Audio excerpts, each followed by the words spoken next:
Section 3 in the module on ethics is one of my favorite sections, probably because of my own background, which comes out of political science and historical institutionalism. Section 3 begins where the previous two sections left off. So Section 1 talked about the importance of ethics for individual development. Section 2 talked about the importance of ethics for managing interactions between individuals. And Section 3 widens out a little further and talks about the importance of ethics for the institutions which govern those interactions between individuals, or if you prefer, those transactions between individuals.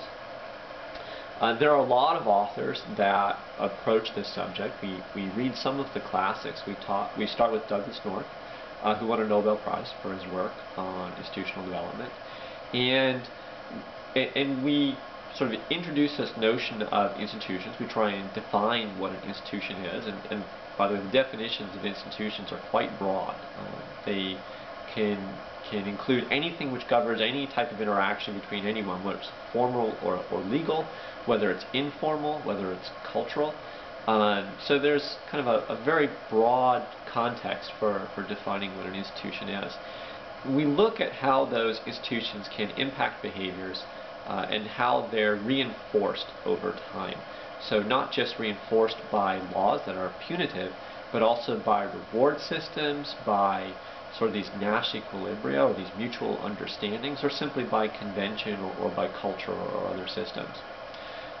We could read a number of individuals like Oliver Williamson and Eleanor Ostrom, who won another Nobel Prize recently for their work in institutionalism.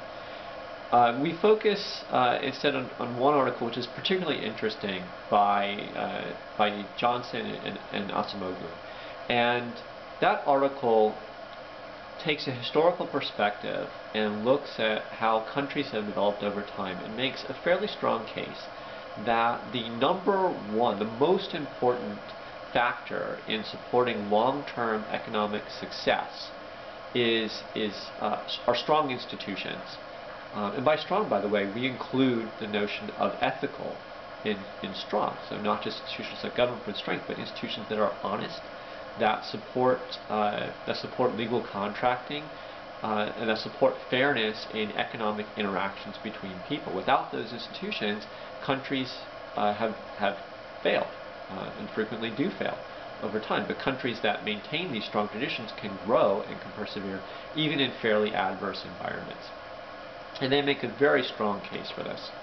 The third author that we look at is a little bit different, a little more historical. He's a sociologist, actually, Aubrey Grief, and he's very difficult to read, very, very dense. So you have to kind of bear with him because it's worth it. Grief looks at the development of institutions over time, and specifically institutions that support long-distance trade and how these institutions developed in historical context. And this is incredibly fascinating work.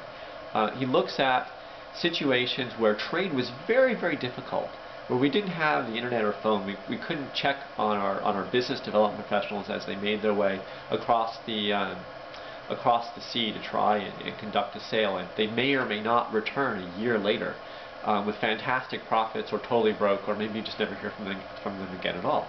Okay, so he looks at this situation and he tries to answer the question, how was this trade even possible in these very difficult situations? And his answer is that it was possible through these institutions that supported that trade, that supported and made it easier to manage the reputations of business development professionals of that era, and to report on them, to provide reinforcements for ethical conduct, and to penalize unethical conduct.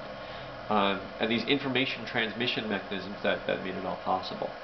And he looks at that both in trade networks in Northern Africa, and then later we get a look at some of those trade networks in the Renaissance in Italy during the time when Italian trade really very much dominated that region. So all of these sort of bring together this broader notion of institutions that really do make a difference and can make or break the ability of a profession or an industry or a nation to facilitate the type of ethical transactions that enable growth and enable success in the long term.